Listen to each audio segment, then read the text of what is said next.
Selamat datang di channel kami, jangan lupa like dan subscribe channel di bawah ini.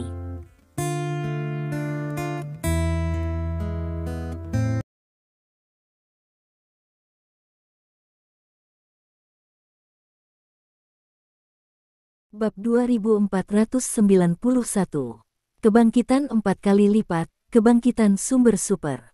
Kata-kata ini membuat semua orang yang hadir terlihat serius. Apa kebangkitan sumber super? Tanya Zhao Tuntian. Aku juga tidak tahu. Stephen mengangkat bahu. Lalu mengapa kamu memasang tampang yang tak terduga? Zhao Tuntian tidak bisa menahan diri untuk tidak memutar matanya. Ini akan membuatmu berpikir aku sedikit hebat, kata Stephen. Potong. Petik 2. Beberapa orang lainnya menunjukkan ekspresi menghina pada saat bersamaan. Kembalilah ke bisnis, meskipun saya tidak tahu apa itu kebangkitan asal super, saya dapat yakin bahwa hal ini pasti luar biasa, dan jika Anda ingin dekat dengan saya, atau mencapai level saya, satu-satunya cara adalah kebangkitan super origin, jadi semua orang dapat terus mengejar terobosan dalam sifat-sifat Anda yang terbangun, dan jangan puas dengan status quo. Stephen berkata dengan sungguh-sungguh. Meskipun aku tahu apa yang dia katakan benar, mengapa aku sangat ingin memukulnya? Zhao Tuntian mengerutkan kening dan berkata sambil mengepalkan tinjunya. Aku juga ingin mengalahkannya, tapi sayangnya aku tidak bisa, kata Xiao Chentian. Itu benar-benar disesalkan. Raja Naga Hitam melanjutkan. Chentian, aku tidak tahu seperti apa kebangkitan sumber super orang lain, tapi aku tahu kebangkitan persepsi sumber super, kata Stephen. Oh, seperti apa? Xiao Chentian bertanya dengan rasa ingin tahu. Elementalisasi energi gelap, kata Stephen. Elementalisasi energi gelap. Xiao Chentian memandang Stephen dengan curiga. Artinya kamu bisa mengubah energi gelap yang ada di mana-mana menjadi semacam elemen. Pernahkah kamu melihat Fantastic Four? Ini mirip dengan manusia api di dalamnya. Kamu bisa mengubah energi gelap menjadi api. Di masa depan, ketika kamu bertanya kepada seorang gadis keluar, Anda bisa mengatakan Anda bisa melakukan sihir, kata Stephen sambil tersenyum. Bisakah energi gelap masih diubah menjadi elemen? Xiao Chentian jelas tidak peduli dengan bagian terakhir Stephen tentang berkencan dengan seorang gadis, tetapi memusatkan seluruh perhatiannya pada apa yang dikatakan sebelumnya. Yah, itu bisa dielementasikan. Energi gelap adalah energi yang paling inklusif dan paling murni di dunia ini. Ketika kamu cukup tahu tentang energi gelap, maka kamu mungkin bisa mengelemen energi gelap, kata Stephen. Oh. Xiao Chentian mengangguk sambil berpikir. Lalu jikalau Xiao dapat menghilangkan energi gelap, bukankah itu pembuat cuaca bergerak? Zhao Tuntian bertanya dengan heran. Saya tidak tahu situasi spesifiknya. Lagi pula, saya belum pernah bertemu orang yang dapat menghilangkan energi gelap, saya juga belum pernah melihat situasi serupa. Stephen mengangkat bahu. Apa yang kamu katakan telah menentukan arah untuk penjelajahanku di masa depan. Kata Xiao Chentian, mengambil air di atas meja dan berkata, aku menawarimu bersulang, terima kasih. Sama-sama. Stephen mengangkat air. Gelas anggur menyentuh Xiao Chentian. Tidak ada apa-apa untuk satu malam. Keesokan harinya, Stephen tidak pergi ke perusahaan, tetapi membawa Solnu ke negara Jingugu. Negara ini masih dalam keadaan abu, dan masih ada jalan panjang sebelum kelahiran kembali. Situasi seluruh negeri tidak jauh lebih baik. Lagi pula, negara ini selalu diperintah oleh kediktatoran. Itu sulit. Menurut informasi yang didapat Stephen dari Monica, masih banyak orang yang menyarankan untuk menggunakan sistem asli, toh masih banyak orang yang ingin menjadi penguasa. Namun, masih ada lebih banyak orang yang mendukung Monica, jadi sekarang kedua belah pihak berdebat, yang telah menciptakan situasi saat ini di mana semua orang berdebat, dan akan terus berlanjut untuk waktu yang lama. Stephen memahami kebenaran dengan baik, yaitu dia tidak boleh mencampuri urusan dalam negeri negara lain, apalagi mempengaruhi perkembangan negara ini, jadi dia tidak pernah meminta orang-orang di bawah komandonya untuk membantu Monica dalam hal apapun, paling banyak untuk melindungi keamanan pribadi Monica. Bab 2492. Tentu saja, tidak ada orang yang tidak bisa memikirkan apa yang harus dilakukan pada Monica. Lagi pula, baru beberapa hari yang lalu anak buah Stephen membunuh lebih dari 1.000 penjaga kerajaan tanpa cedera di bawah tembok istana. Dari perspektif dari orang-orang ini, kekuatan ini milik Monica, jadi meskipun mereka memiliki puluhan ribu tentara dan banyak senjata, mereka tidak berani menyakiti Monica sama sekali. Kali ini, Stephen datang ke negara Jin Kako bukan karena dia khawatir dengan situasi di negara Jin Kako, tetapi karena ada hubungannya dengan bawahannya. Stephen memanggil semua bawahannya. Mulai hari ini, saya memiliki tugas yang sangat penting untuk Anda lakukan, kata Stephen dengan serius. Bos, katakan saja, Xiao Ai berkata dengan bersemangat. Saya punya daftar di sini, yang mencatat identitas dan informasi lokasi banyak orang, kata Stephen, menggoyangkan tumpukan dokumen tebal di tangannya. Lalu cubit, Xiao Ai bertanya, apa yang saya ingin Anda lakukan sangat sederhana, yaitu membunuh semua orang di tumpukan dokumen ini. Kata Stephen, menunjukkan senyum ganas. Mendengar kata-kata Stephen, senyum gembira muncul di wajah bawahannya yang militan. Akhirnya kita bisa melakukan sesuatu yang kita sukai. Setelah berada di sini selama berhari-hari, seluruh orang hampir menghilang, kata Blaze sambil menyeringai. Kami tidak pandai dalam hal lain, tetapi kami pandai membunuh orang. Semua orang di tim pembantaian berkata satu demi satu. Bos, serahkan yang paling kuat padaku, kata Xiao Ai. Jangan khawatir, ada lebih banyak target kali ini. Ada ratusan orang. Orang-orang ini adalah tarantula web gelap. Mereka tersebar di seluruh dunia. Beberapa dari mereka memiliki status dan status sosial yang tinggi di negara mereka sendiri, jadi kesulitan tugas Anda tidak rendah. Saya ingin Anda menyelesaikan tugas sambil memastikan keamanan pribadi Anda. Dalam hal waktu, saya akan memberi Anda 3 bulan. Setelah 3 bulan, semua orang harus kembali ke negara Go Emas untuk berkumpul. Stephen berkata, tidak masalah, tidak masalah. Semua orang berteriak. Selanjutnya, saya akan menugaskan personel. Stephen melirik orang-orang di sekitarnya, lalu menghentikan pandangannya pada Xiao Ai. Xiao Ai, datang untuk mendapatkan informasi targetmu, kata Stephen. Xiao Ai berjalan ke arah Stephen dan menatap Stephen dengan penuh harap. Stephen menyerahkan beberapa lembar kertas kepada Xiao Ai. Xiao Ai melihat, wajahnya runtuh, dan dia berkata, apakah kamu hanya beberapa ini? Apa yang aku katakan sebelumnya? Tidak peduli musuh apa yang kamu hadapi, kamu tidak boleh meremehkan musuh. Kata Stephen dengan serius. Oke, aku tahu bosnya. Xiao Ai mengangkat bahu dan berjalan ke samping. Setelah itu, Stephen membagikan materi lainnya kepada bawahannya yang lain. Semua orang memimpin sebuah dokumen yang mencatat kekuatan dan identitas target. Selain dokumen tersebut, setiap orang juga mendapat kartu bank dari Stephen yang berisi uang tunai 100 juta untuk digunakan orang-orang ini. Kita bisa pergi sekarang. Sampai jumpa dalam 3 bulan, kata Stephen. Ya, semua orang setuju serempak, dan kemudian pergi. Bagi orang-orang ini, Stephen benar-benar nyaman. Sebelum mereka memasuki medan perang asing, semua orang adalah orang kuat di dunia luar. Sekarang sangat mudah bagi mereka untuk membiarkan mereka bekerja di luar. Setelah semua orang pergi, Stephen tidak langsung pergi, tetapi membuat janji dengan Monica. Di malam hari, Stephen bertemu Monica. Monica terlihat jauh lebih baik dari sebelumnya, namun bekas luka di wajahnya masih ada. Monica, mengapa kamu tidak mempertimbangkan untuk menghilangkan bekas luka itu? Stephen bertanya dengan rasa ingin tahu. 2 bekas luka ini membuatku mengingat masa lalu selamanya, memberitahuku sepanjang waktu untuk tidak mengikuti jalan lama ayah dan anak Barok, kata Monica serius.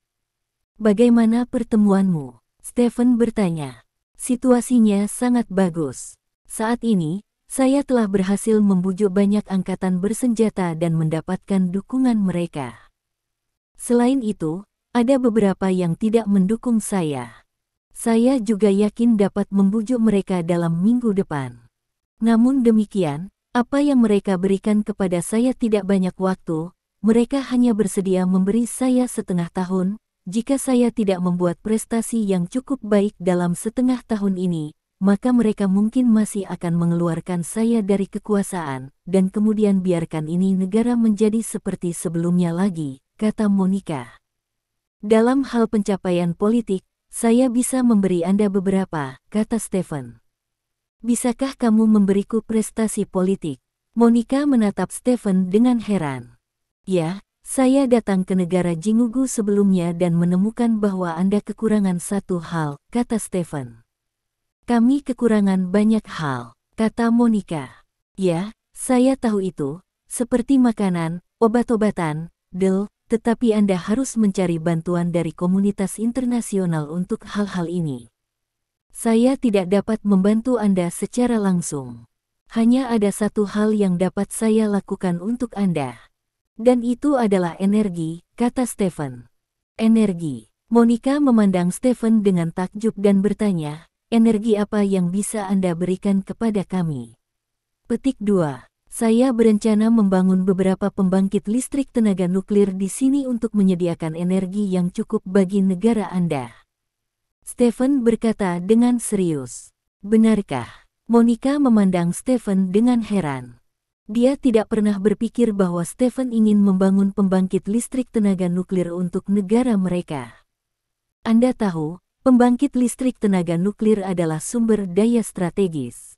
Investasinya benar-benar mencengangkan. Dengan negara mereka sumber daya keuangan, mereka tidak dapat membangun pembangkit listrik tenaga nuklir sama sekali.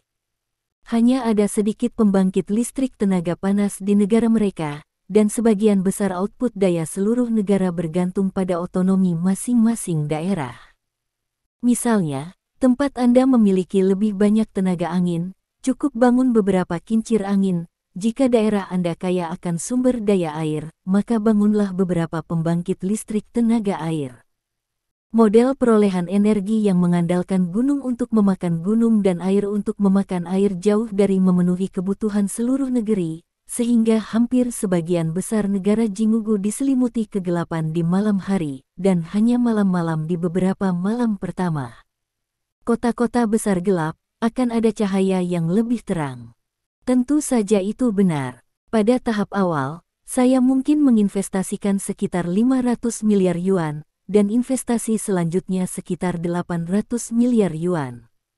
Saya akan mencoba membangun lebih banyak pembangkit listrik tenaga nuklir di negara Anda, sehingga negara Anda tidak akan lagi memiliki masalah kekurangan listrik. Tanda seru petik 2. Stephen berkata dengan serius. Hebat, Sanji-san sayang, kamu benar-benar penyelamat negara kita. Monica memeluk Stephen dengan penuh semangat.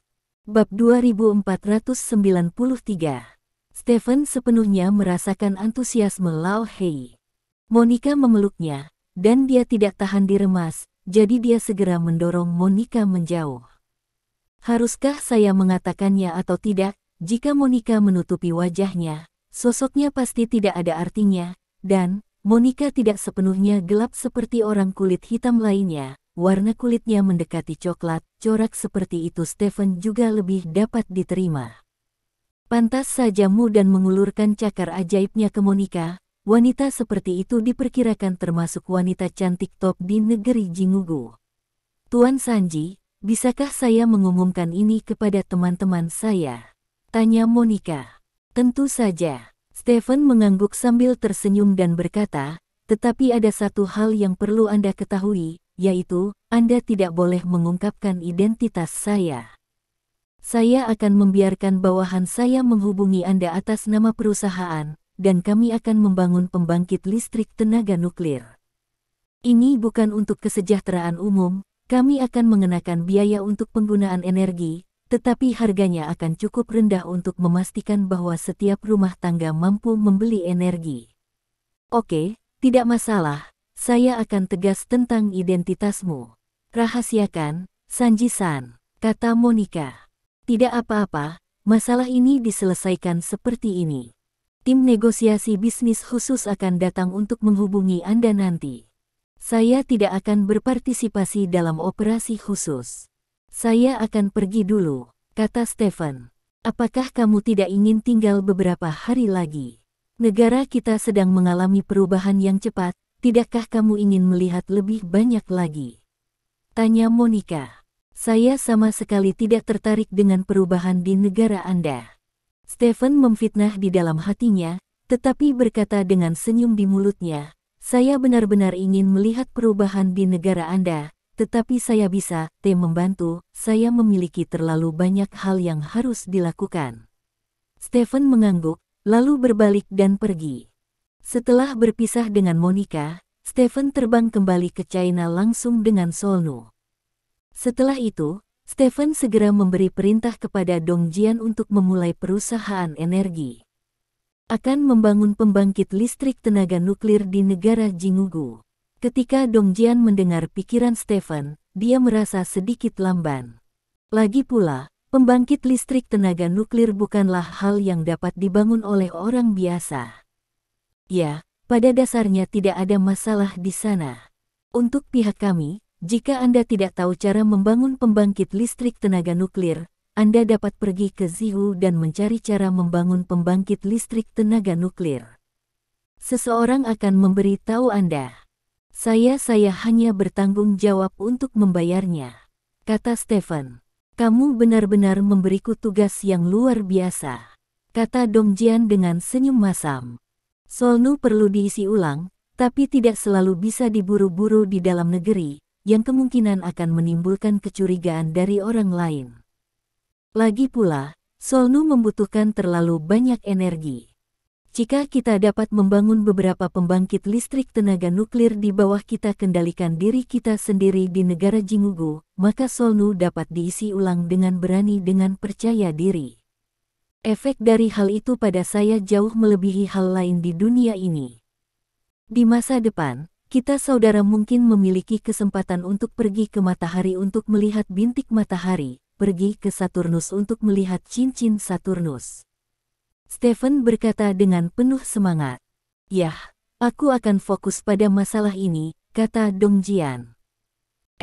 Stephen mengangguk, baru saja akan menyemangati Dong Jian, tetapi telepon berdering saat ini. Stephen mengangkat teleponnya dan melihat, dan menemukan bahwa dia telah menerima email baru. Stephen membuka email dan melihat, dan seluruh tubuhnya segar seketika. Yamada-kun, selamat telah lulus ujian akhir dan menjadi gangguan ketujuh dari pohon kehidupan. Aku harap kamu bisa mendapatkan kehidupan baru di pohon kehidupan. Masa depan akan menjadi milik semua orang yang melayani dan membayar pohon kehidupan. Kami akan mengaturnya nanti, harap tetap buka informasi kontak Anda. Petik 2. Bagus sekali. Stephen tersenyum puas. Bab 2494. Apakah ada yang baik? Tanya Dong Jian. Stephen langsung menyerahkan ponselnya kepada Dong Jian. Dong Jian meliriknya, lalu tersenyum, selamat, Patriark, kamu akhirnya mencapai tingkat teratas pohon kehidupan. Petik 2. Sekarang saya hanya diberi posisi gangguan, dan itu tidak dianggap sebagai entry nyata.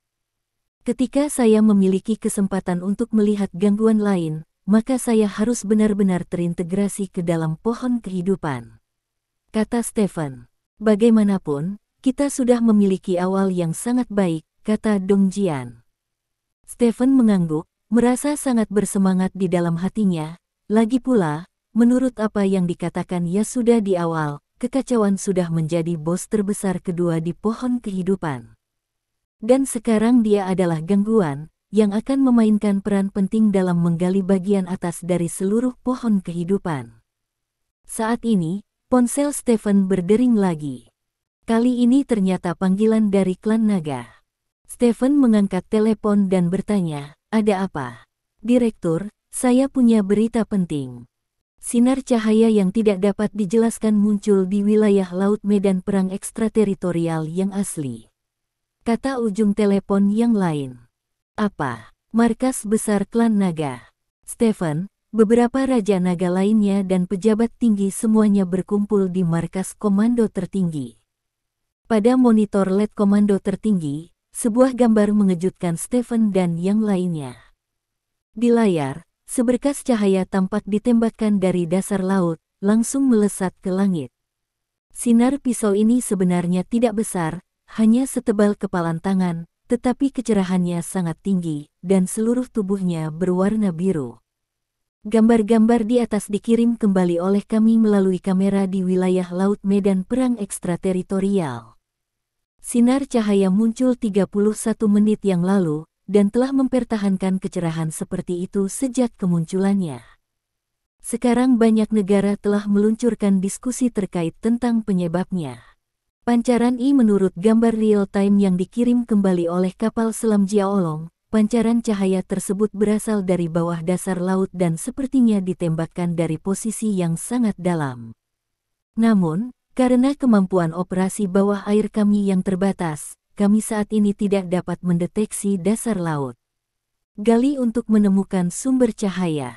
Seorang anggota staf dari klan naga berdiri di depan layar dan memperkenalkan kemunculan sinar cahaya yang tiba-tiba kepada semua orang.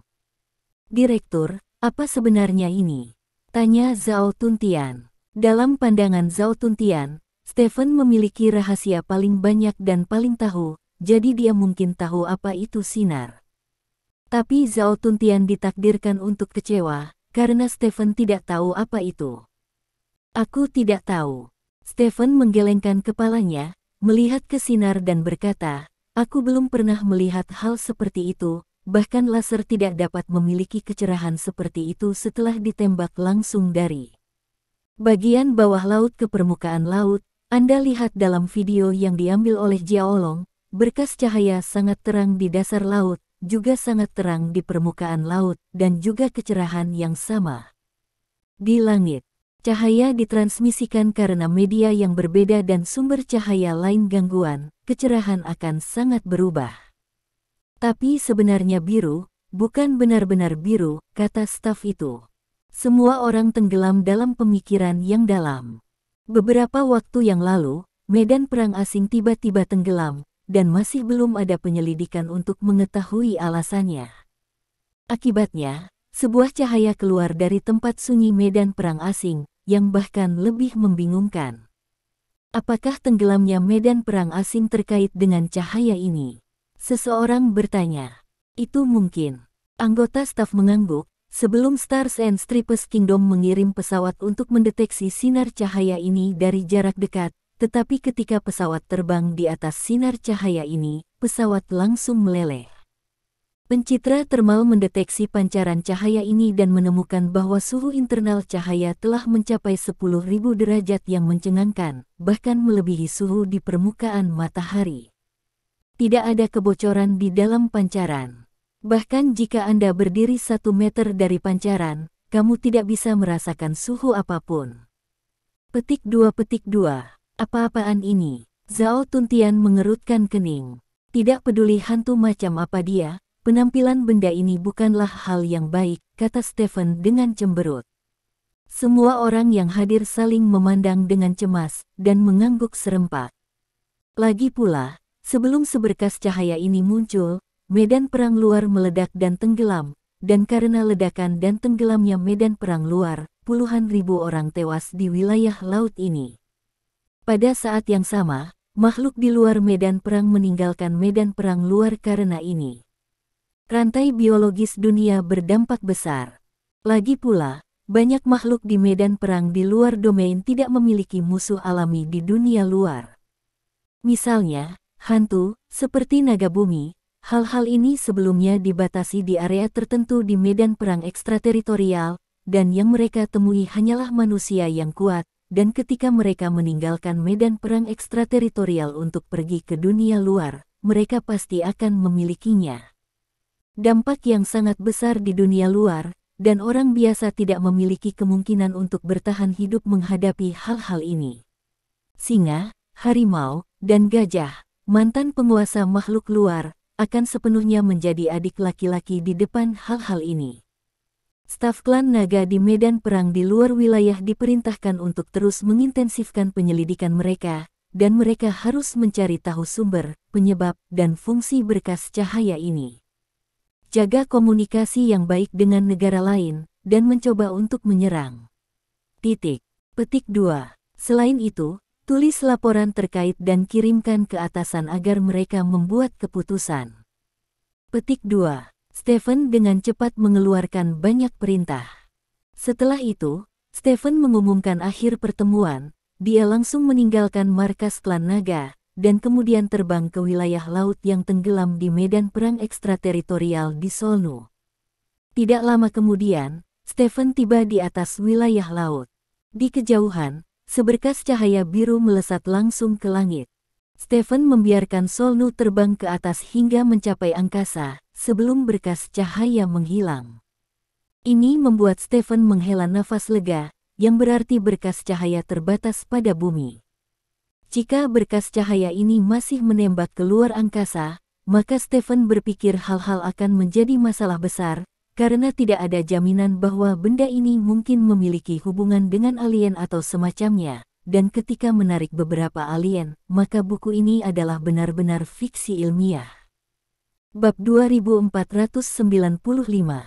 Stephen sedikit menurunkan ketinggian saat mengemudikan Solnu. Seberkas cahaya biru muncul di depan Stephen. "Bodoh, apakah kamu tahu apa ini?" Stephen bertanya. "Aku tidak tahu. Tidak ada objek terkait di databaseku." Si idiot menjawab. "Dengan kata lain, ini bukan milik peradaban Titan, juga bukan milik peradaban Protoss." Stephen bertanya.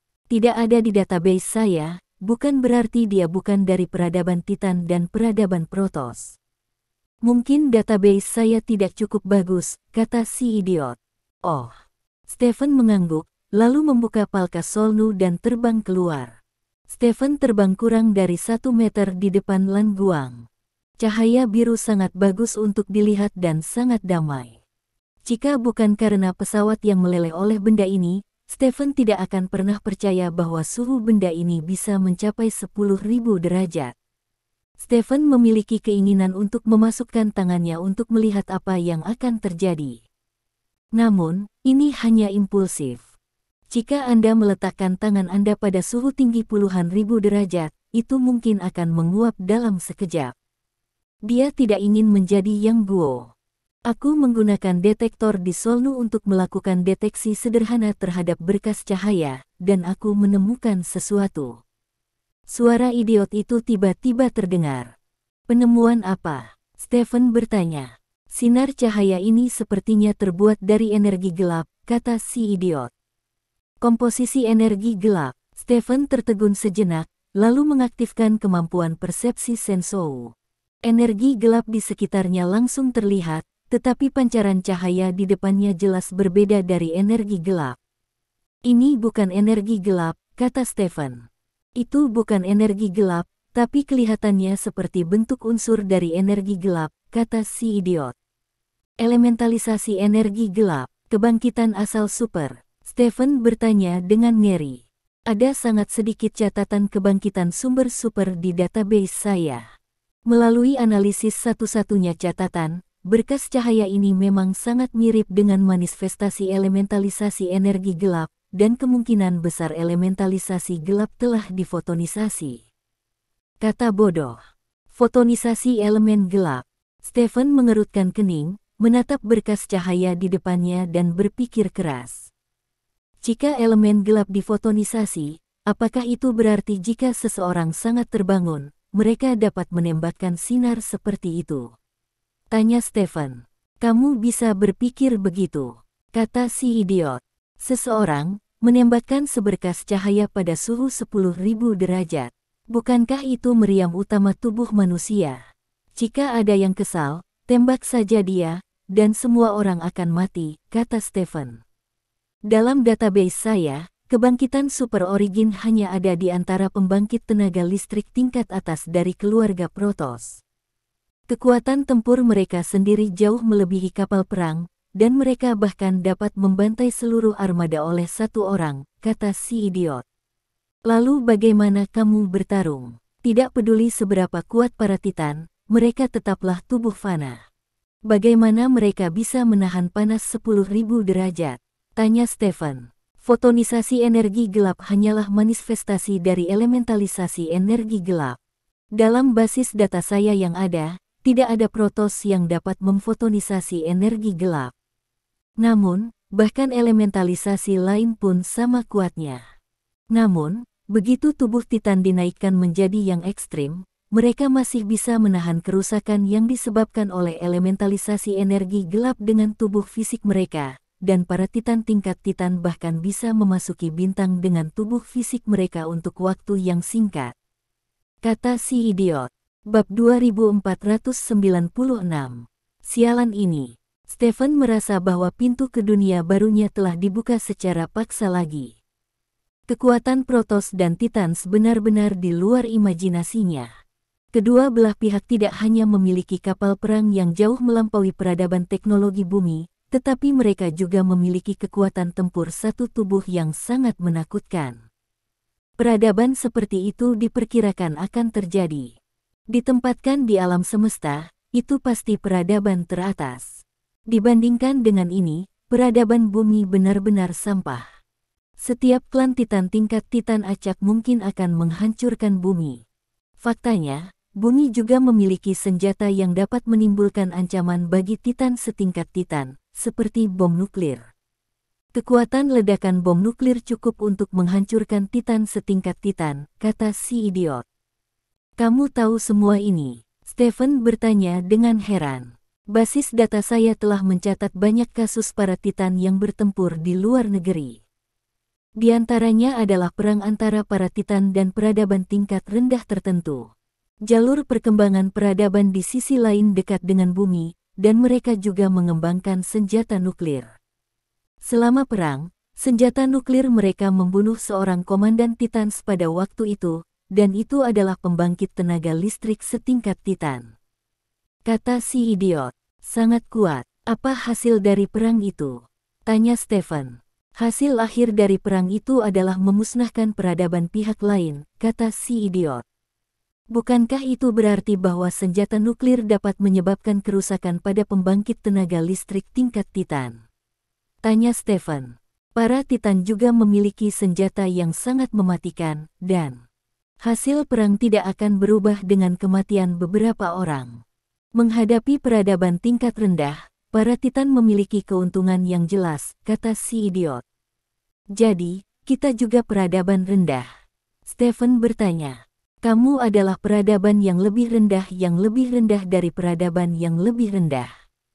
Tanda dari peradaban yang lebih rendah adalah memiliki kemampuan untuk melakukan perjalanan keluar angkasa ke bintang milikmu, dan kamu jelas tidak memilikinya, kata si idiot. Persetan. Stephen hanya bisa bercinta.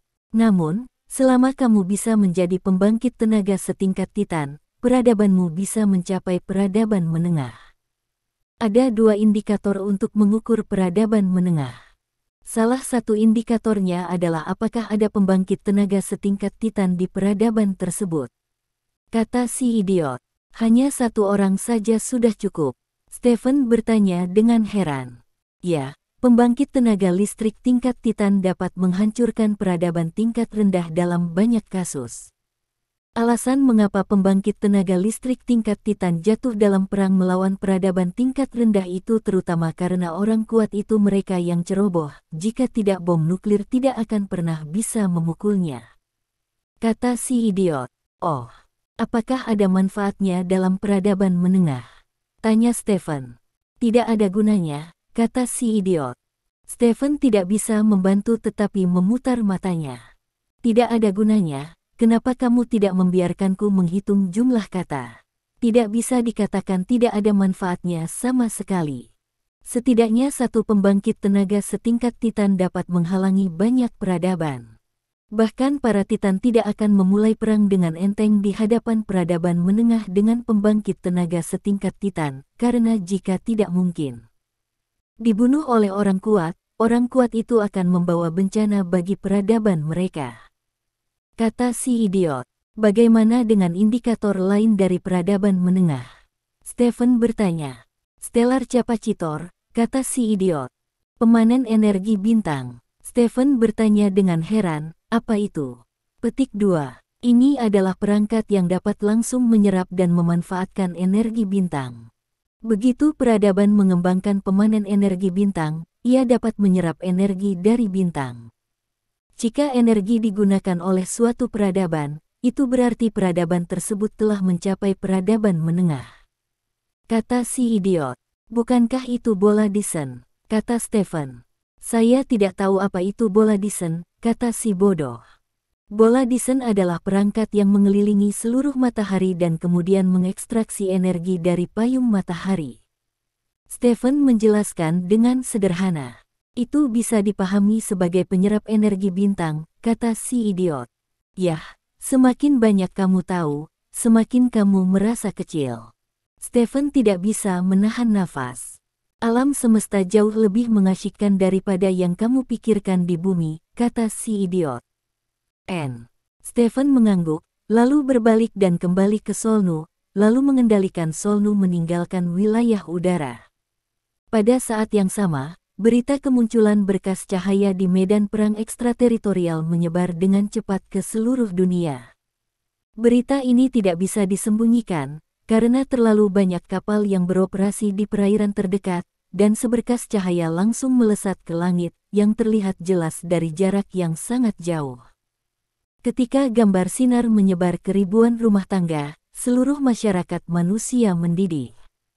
Pertama ada ledakan yang tidak bisa dijelaskan di medan perang ekstrateritorial, dan kemudian ada sinar cahaya yang tidak bisa dijelaskan. Banyak orang secara langsung menghubungkan akar dari semua ini dengan alien.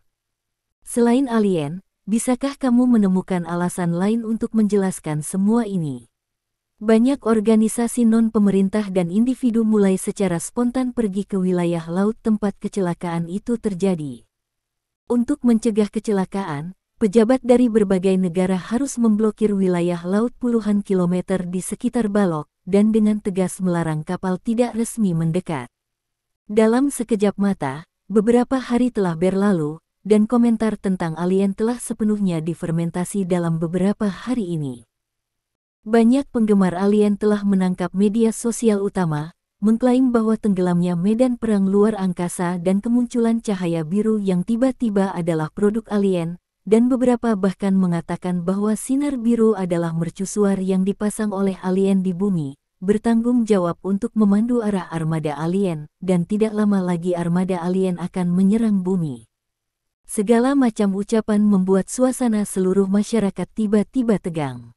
Meskipun semua negara terus-menerus menolak rumor dan memberitahu warganya bahwa tidak ada alien di bumi, apalagi produk penampilan, orang tidak percaya rumor resmi, dan beberapa orang bahkan secara belak-belakan mengatakan bahwa yang disebut rumor resmi hanya untuk menutupi. Jujur. Kerajaan Naga, Ibu Kota Kekaisaran. Direktur, acara Bintang Afrika akan segera dimulai secara resmi, tetapi dibandingkan dengan Asia dan Eropa, Bintang Afrika jelas tidak mendapatkan cukup perhatian. Apakah kita mau mengirim delegasi untuk menonton upacara? Seorang kader klan naga berdiri di depan Stephen, dia bertanya. African Star akan segera dimulai. Stephen bertanya dengan heran. Dalam kesannya, sepertinya akhir dari Eurostar sepertinya tinggal sebulan lagi. Ya, Oseania dan Amerika akan segera mengejar Eurostars. Setelah dua benua menentukan dua orang terkuat, daftar pertempuran terkuat di dunia akhirnya akan dikonfirmasi, kata kader klan naga. Biarkan asosiasi seni bela diri mengatur masalah ini. Qin Wu Hao bisa pergi sendiri, atau biarkan wakil presiden pergi. Klan naga tidak perlu maju, kata Stephen. Oke. Kalau begitu aku akan segera memberitahu Ketua Qin. Kader klan naga mengangguk, lalu berbalik dan pergi. Bab 2497. Bintang Afrika, Bintang Oseania, Bintang Amerika. Pertarungan berikutnya dari yang terkuat di dunia. Acara akbar untuk pecinta seni bela diri di seluruh dunia, gumam Stephen sambil menunjukkan ekspresi bijaksana. Dia tidak pernah berpikir bahwa ketika dia dengan santai menyamar sebagai Yamada-kun, itu akan memicu begitu banyak reaksi berantai. Jika bukan karena dia berpura-pura menjadi Yamada-kun, Asosiasi Wushu Negara Futpen tidak akan mengadakan pertempuran yang menentukan di Asia. Jika tidak ada pertempuran yang menentukan di Asia, tidak akan ada pertempuran seperti itu. Aktivitas sebagai roster, dan tanpa aktivitas ini, tidak akan ada pertempuran terkuat di dunia. Yamada-kun palsu itu seperti kupu-kupu yang mengepakkan sayapnya di sisi lain lautan, menyebabkan badai di sisi lautan ini. Stephen tiba-tiba memikirkan seseorang. Bogut. Belum ada kabar dari orang itu sejak dia meninggalkan Illuminati. Stephen telah menghubungi Su Zhenping sebelumnya untuk melihat apakah dia dapat dirancang untuk memancingnya keluar, tetapi Su Zhenping juga tidak dapat menghubungi Bogut, dan Bogut tampaknya telah menghilang ke dunia ini tanpa berita apapun. Aku hanya bisa berharap setelah bergabung ke dalam pohon kehidupan, aku bisa mengetahui petunjuknya. Pikir Stephen dalam hati. Dia bergabung dengan pohon kehidupan sebelumnya untuk menemukan bos terakhir dari pohon kehidupan, tetapi sekarang dia memiliki tujuan lain, yaitu menemukan Bogut. Jika Anda dapat menemukan Bogut sekarang, itu akan menjadi yang terbaik untuk Stephen, karena dia telah mengisi lebih dari 70% energinya, dan kekuatan tempurnya telah benar-benar meledak. Jika dia melihat Bogut saat ini, dia akan yakin bahwa dia bisa mengalahkan Bogut. Jika waktu semakin lama, maka Bogut mungkin menggunakan kekuatan pohon kehidupan untuk membuat dirinya lebih kuat, dan itu akan sulit untuk dihadapi. Pada saat ini, ponsel Stephen tiba-tiba berdering. Panggilan itu ternyata dari Su Zhenping. Stephen mengangkat telepon. "Aku sudah menyiapkan hadiah untukmu," kata Su Zhenping. "Hadiah? Hadiah apa?" Stephen bertanya. "Seseorang. Dia telah tiba di ibu kota kekaisaran, dan orang-orangku mengirimnya ke kediamanmu. Aku yakin kamu akan menyukai hadiah ini," kata Su Zhenping. "Karena kamu sudah mengatakan itu, aku akan berterima kasih dulu," kata Stephen sambil tersenyum. Omong-omong, bagaimana kemajuanmu?" tanya Su Zhenping. "Tidak banyak kemajuan, bagaimana denganmu?" Stephen bertanya. "Saya juga tidak. Tetapi orang-orang dari pohon kehidupan telah menghubungi saya. Yang kami tahu adalah bahwa Bogut seharusnya kembali ke pohon kehidupan," kata Su Zhenping. "Kalau begitu, bicaralah dengan baik dengan orang-orang dari pohon kehidupan," kata Stephen. "Tidak bisa dihindari, ayo lakukan dulu." Setelah Su Zhenping selesai berbicara, dia menutup telepon. Stephen meletakkan telepon dan langsung meninggalkan kantornya. Dia masih sangat penasaran dengan hadiah dari Su Zhenping. Tidak lama kemudian, Stephen kembali ke rumah. Begitu sampai di depan pintu rumahnya, dia melihat sebuah mobil van terparkir di depan rumahnya. Ada banyak orang berdiri di samping truk pickup, termasuk para penjaga keluarga Lin, dan beberapa orang yang tidak dia kenal. Patriark. Melihat Stephen muncul, para penjaga keluarga Lin berteriak satu demi satu. Stephen mengangguk, berjalan ke samping mobil dan bertanya, "Siapa pemiliknya?" "Ini aku, Tuan Lin." Seorang pria paruh baya berjalan mendekat dan berkata dengan senyum di wajahnya. "Siapa yang mengirim ini?" Stephen bertanya.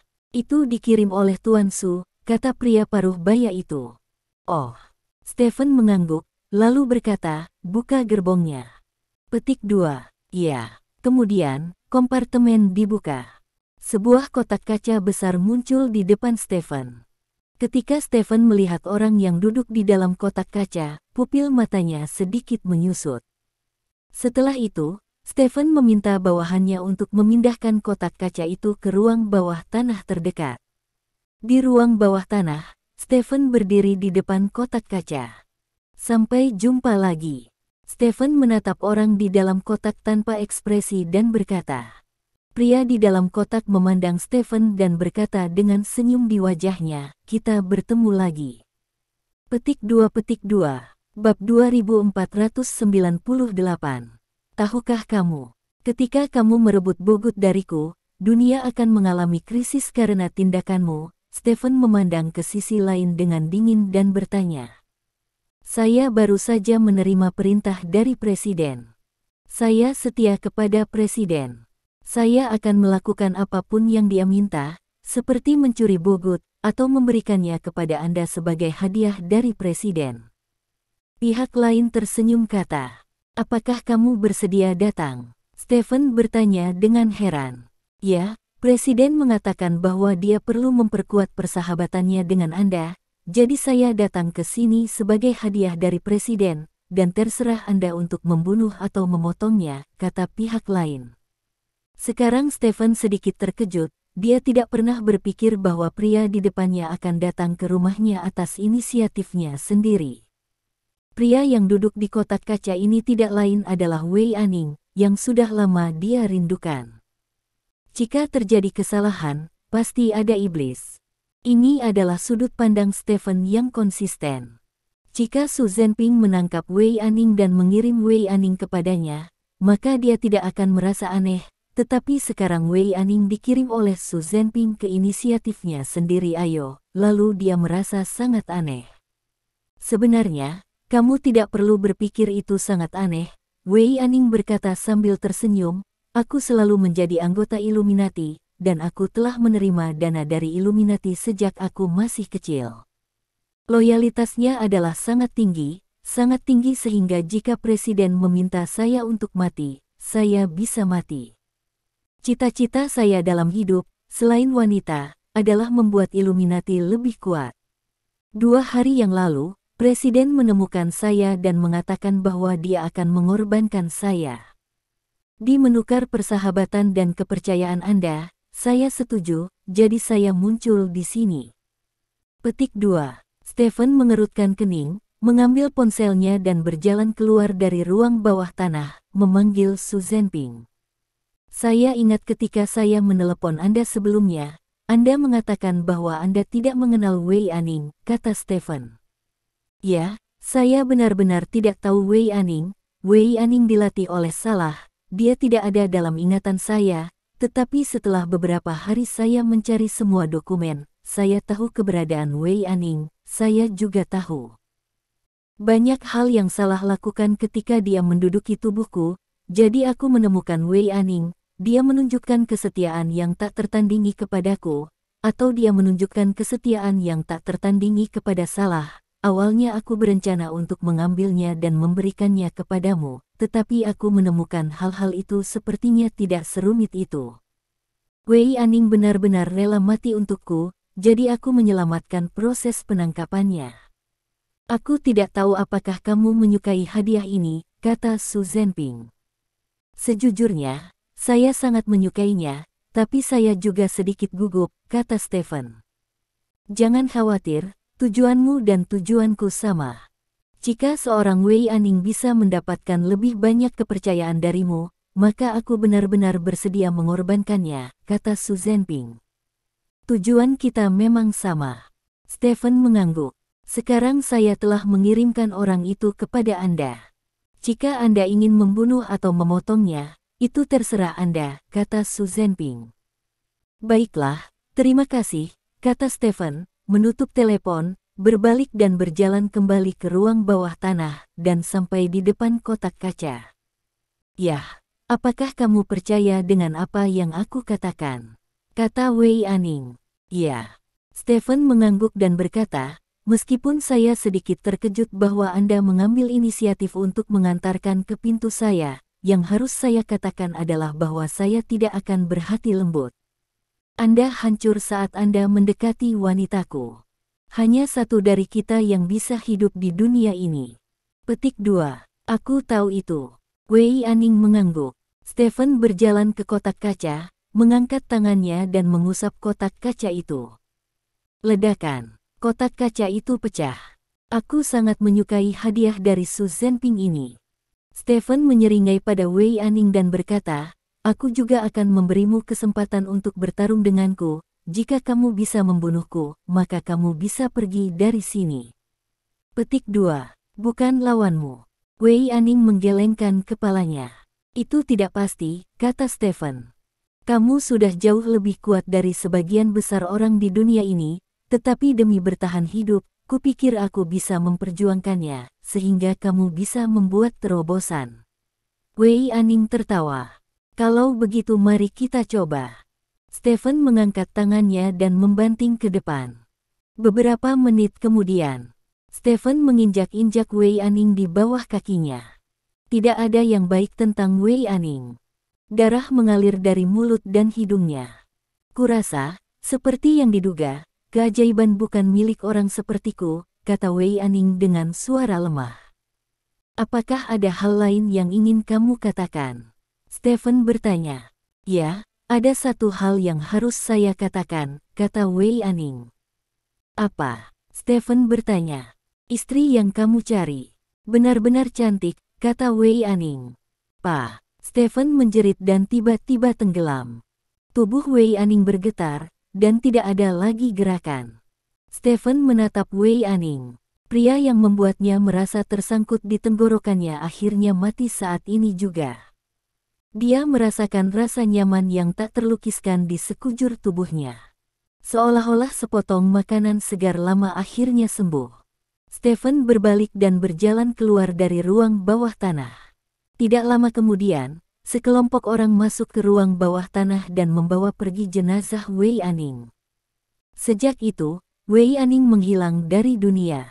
Di sisi lain, kota film dan televisi Sudian. Craig. Mengikuti perintah sutradara, Ye San berjalan keluar dari set dengan puas. Hari ini dia sedang syuting adegan yang sangat penting, untungnya dia dalam kondisi baik hari ini, dan seluruh proses syuting sangat lancar. Ye San berjalan ke samping dan mengangkat teleponnya, hanya untuk melihat sekilas pesan dari Lin Meina. Aku di Starbucks di kota film dan televisi, datang untuk mengobrol. Petik 2. Melihat kata-kata Lin Meina, Ye San mau tidak mau mengangkat hatinya. Kenapa dia muncul lagi? Ye San ragu sejenak, dan setelah berbicara dengan sutradara, dia meninggalkan kru film dan pergi ke Starbucks terdekat. Berjalan ke Starbucks, Ye San langsung melihat Lin Meina duduk di pojok sambil minum kopi. Ye San berjalan mendekat dan menemukan bahwa Lin Meina di depannya persis sama dengan Lin Meina yang asli. Bab 2499. Lin Meina yang asli hanyalah seorang mahasiswa yang baru saja lulus sekolah. Dia juga bermimpi menjadi seorang aktris, tetapi perbedaan antara dia dan Ye San adalah bahwa Ye San dikagumi oleh orang lain, jadi dia sudah menjadi seorang seniman sebelumnya. Dia lulus dari perguruan tinggi, dan Lin Meina masih dalam tahap bermain trik di mana-mana. Dan dia tinggal di Ye sana sebelumnya karena dia ingin menghemat biaya akomodasi. Siapa sangka Lin Meina yang begitu down and out mengenakan segala macam merek mewah di sekujur tubuhnya saat ini. Rambutnya diwarnai coklat, dia mengenakan kacamata hitam Chanel di rambutnya, riasan ringan di wajahnya, sepasang anting-anting safir di telinganya, dan seutas kalung safir yang sama di lehernya. Melihat apa yang dia kenakan, itu juga musim Chanel saat ini. Ada tas berwarna terang di atas meja kopi, yang juga dari Chanel. Ye San pernah melihatnya di toko Chanel sebelumnya, dan harganya $1 juta. Pakaian Lin Meina membuat orang merasa menukar senapan dengan meriam. Gadis asli yang down and out sekarang tampaknya telah menjadi pahlawan wanita. Xiao San. Lin Meina melompat kegirangan saat melihat Ye San, dan langsung memeluk Ye San. Ye San terkejut dengan antusiasme yang tiba-tiba. Setelah ragu-ragu untuk beberapa saat, dia masih memeluk Lin Meina. Lagi pula, Ye San baik hati. Apakah kamu tahu betapa aku merindukanmu selama kita berpisah, Xiao San, kata Lin Meina dengan penuh semangat. Apa yang kamu inginkan dariku? Ye San benar-benar muak dengan antusiasme palsu Lin Meina, jadi dia mendorong Lin Meina pergi dan bertanya. Aku dengar kamu sedang syuting di sini, jadi datang dan lihatlah, kenapa? Itukah sebabnya kamu tidak ingin melihat mantan pacarmu? Lin Meina bertanya dengan ekspresi sedih. Jika Lin Meina tidak memeras Ye San sejumlah besar uang sebelumnya, Ye San akan berpikir bahwa Lin Meina benar-benar sahabatnya. Dia mengerutkan kening dan berkata, aku sudah menjelaskan kepadamu terakhir kali bahwa kita tidak punya apa-apa.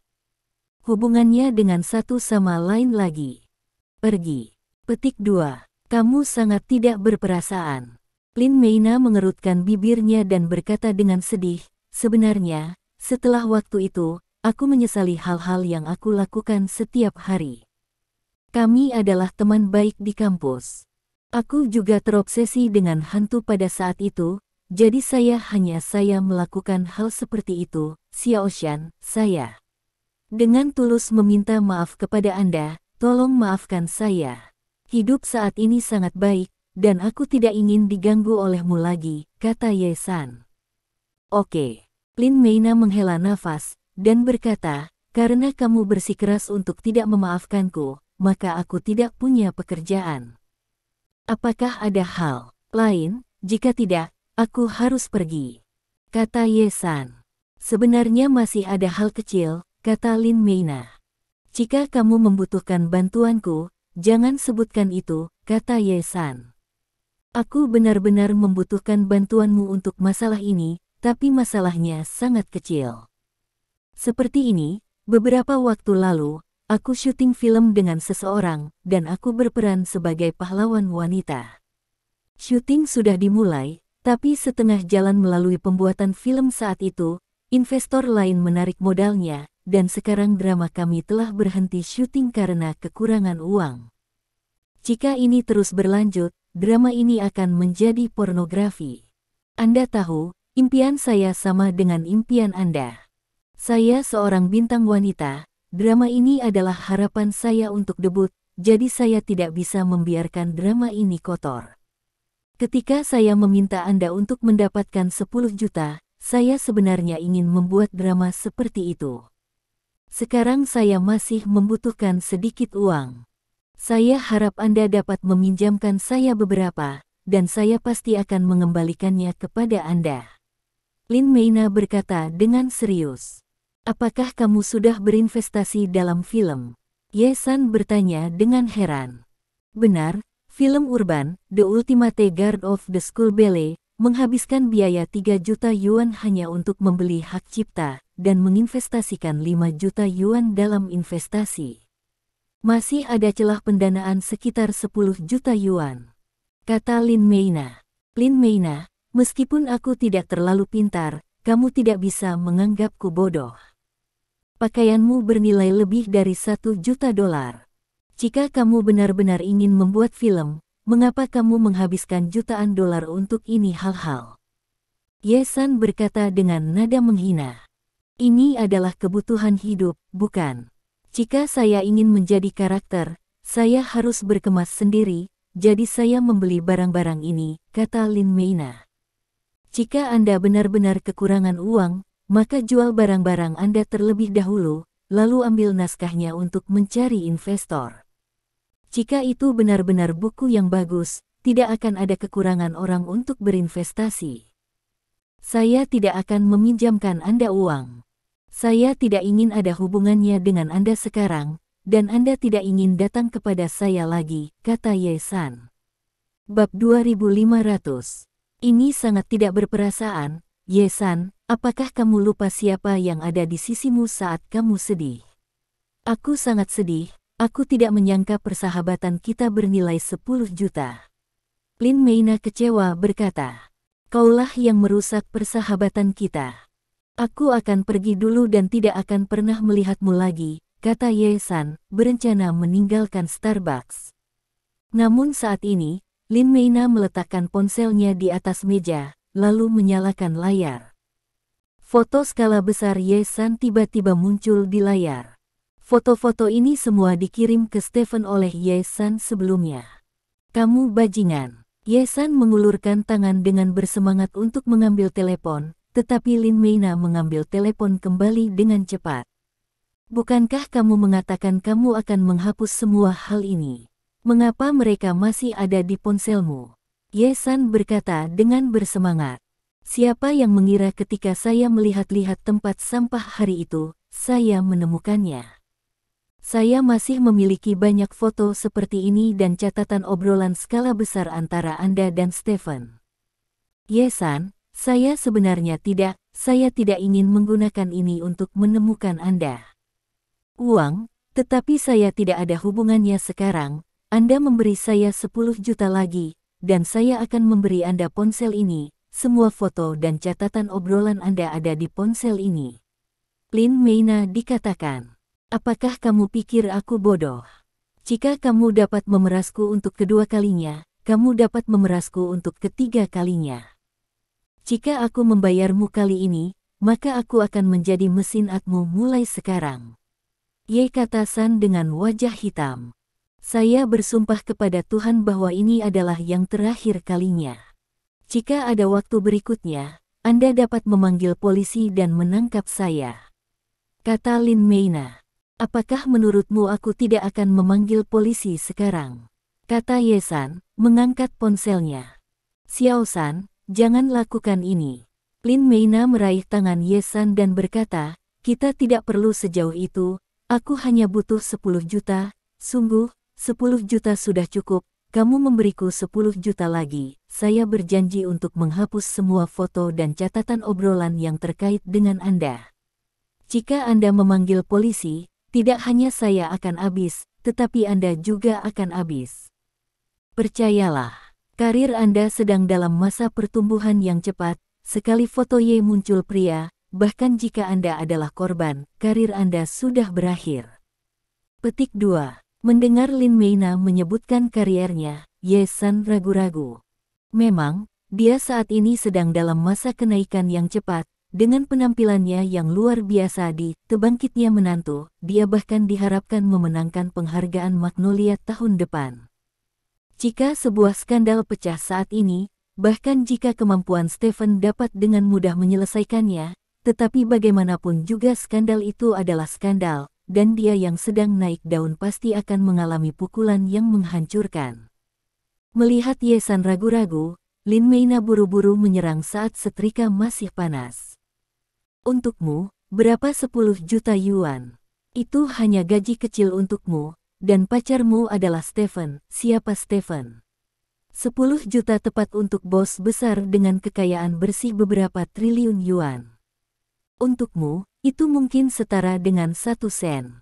Bagi kami orang biasa, Xiao Shan, tidak perlu mati karena 10 juta, sungguh. Kata Lin Meina. Ye-san ragu-ragu untuk waktu yang lama, dan akhirnya berkata, saya dapat memberi Anda 10 juta, tetapi Anda harus menulis surat jaminan. Saya berjanji Anda tidak akan pernah mengancam saya lagi. Tidak apa-apa, tidak masalah. Lin Meina mengangguk, berulang kali. Belakangan, Ye-san menemukan pena dan kertas dan meminta Lin Meina untuk menulis surat jaminan. Setelah jaminan ditulis, Ye-san mentransfer 10 juta ke rekening Lin Meina. Nyatanya, dia tidak memiliki banyak tabungan. Dia membuat film dan TV sebelumnya, dan kemudian menerima beberapa dukungan. Kerry baru saja memiliki tabungan sekitar 30 juta. Masih ada lebih dari 10 juta yang tersisa. Melihat 10 juta di akun, Lin Meina buru-buru menyerahkan ponselnya kepada Ye-san. Semua foto dan tangkapan layar dari riwayat obrolan ada di sini. Anda dapat menghancurkan ponsel setelah mengambilnya, sehingga tidak ada orang lain yang melihat hal-hal itu, kata Lin Meina. Ye-san mengambil telepon, mengklik album foto dan melihatnya sekilas, lalu berkata kepada Lin Meina, sebagai mantan sahabatmu, aku harap kamu benar-benar dapat menggunakan uang ini untuk berada di jalur yang benar. Jika ada film, buat dengan baik. Jika tidak, ambil saja uangnya dan pulang, beli rumah dan toko, buka toko kecil sendiri, dan hidup nyaman selama sisa hidupmu. Petik 2 tanda seru petik 2. Lin Meina jelas tidak suka mendengarkan khotbah Ye-san, jadi saya meninggalkan Starbucks dengan tas terpelintir. Melihat punggung Lin Meina, Ye-san menghela nafas, lalu meninggalkan Starbucks. Saat ini, Stephen tidak tahu bahwa Ye-san telah diperas oleh teman sekelas dan sahabatnya sebesar 20 juta yuan. Baginya, Ada hal yang lebih penting untuk difokuskan daripada Ye San saat ini. Masalah ini adalah perintah pemanggilan Raja Laba-Laba. Tepat ketika Ye San mentransfer uang itu ke Lin Meina, Stephen menerima perintah pemanggilan dari Raja Laba-Laba. Perintah pemanggilan ini membuat Stephen harus bergegas ke tempat bernama Nata di Amerika Utara dalam waktu 24 jam. Raja Laba-Laba menyatakan dalam urutan rapat bahwa tarantula yang tersebar di seluruh dunia dalam jaring gelap baru-baru ini diserang dengan kejam oleh orang kuat tak dikenal, dan ratusan tarantula elit terbunuh.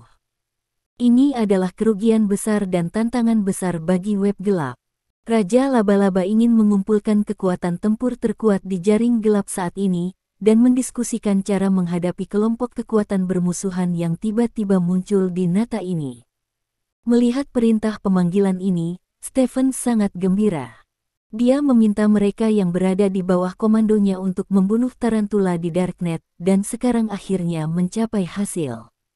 Di depan musuh yang kuat, Raja Laba-Laba tidak punya pilihan selain memanggilnya, dan ini. Mungkin ini adalah kesempatannya untuk mendekat, atau bahkan bertemu dengan Raja Laba-Laba. Terima kasih. Sampai jumpa di bab selanjutnya.